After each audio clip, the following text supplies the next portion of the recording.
Welcome to News West 9's West Texas View with Johnny Lou Avery.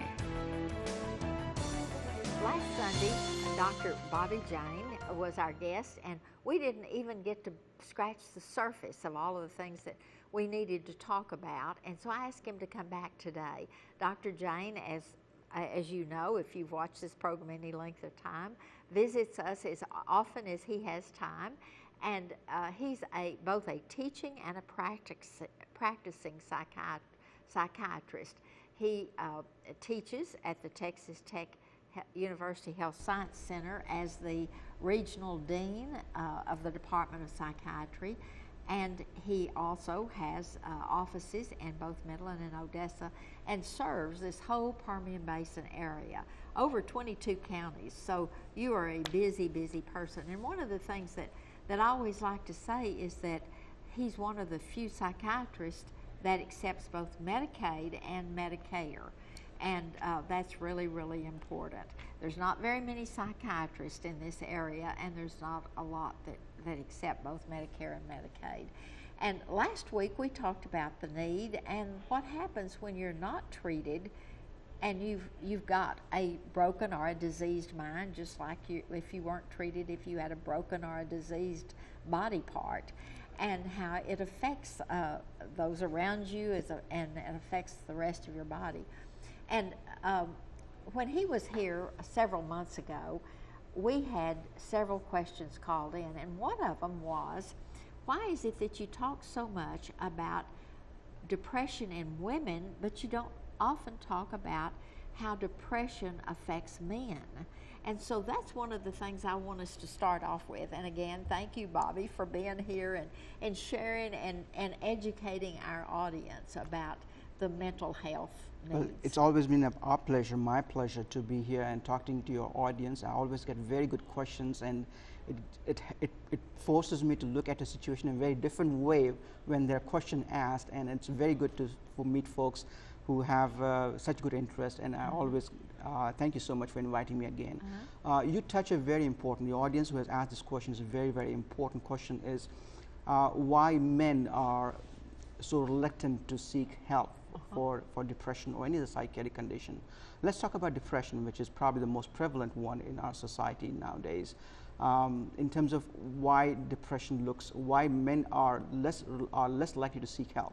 I think the first most important reason is that depression in men particularly manifests itself very differently compared to women.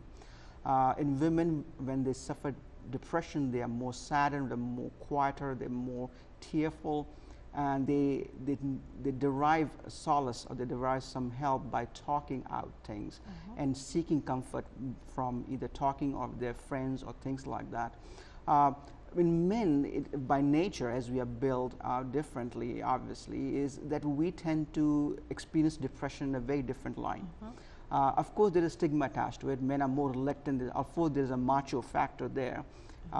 Men are groomed to be stronger, emotionally stronger, not show tears, not show sadness, and that probably plays a very important role. I do agree with that. But men also tend to experience depression very differently. Symptoms of depression in men tend to be very skewed compared to women. The sense of tearfulness is not there, but the sense of helplessness is very much there. So that damages their ego. It is, because men are more regarded as a role model, the head of the family. They are the one who are required to lead by example and not show, and sadness and tearfulness is regarded as a sign of weakness. And this becomes more complicated if they have any military background or any military training. That becomes more complicated. But for these reasons, probably, men tend to show more social withdrawal. They become more quieter, they become more irritable, for example. And angry? And angry. Irritability and angry are more important. They find themselves not deriving any pleasure from any activities they used to like to do before. For example, if Johnny used to like to go do bowling every Friday night and play poker on Saturday night with his friends, suddenly you find Johnny sitting in his den, either sleeping or watching TV and not enjoying, not wanting to go to play bowling or golf or even playing poker with his friends, right? He used And not even enjoying watching TV not by even enjoying, himself. not himself, either sleeping or just being in his own world, for example. His productivity at work reduces. He's not able to focus and concentrate very well. You think that he snaps and becomes very irritable at the slightest of provocation. Things that didn't bother him as much, now it suddenly seems to be him bothering too much. And it's difficult for the family because spouses, particularly women, tend to blame themselves. And take the brunt. And take the brunt. Kids particularly, and kids will realize that. I've seen a number of folks in their adult life, obviously, when they look back while they were growing up, they had their father particularly, either using too much of alcohol, which again is regarded as one of the coping strategies most men tend to use, is to start using alcohol, or if they have previous habit of using alcohol, is to increase in the amount of alcohol they intake. So that degree also gets worsened up. And because people around them, particularly children, spouses, family members, are not able to understand or tend to take the blame, Or get angry at nothing, so poisons the whole environment, and there are more family conflicts at home.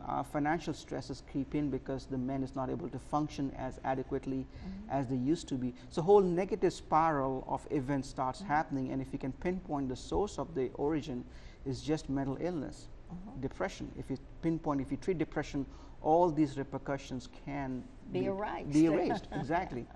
Exactly. And so that's why then that men commit suicides so often. True, and that's very, very important. And men tend to, of course, guns play an important role. The reason I say guns play an important role, because men are more likely to choose more lethal forms of harming themselves. To make sure it works. Make sure it works. And access to guns also complicates things also.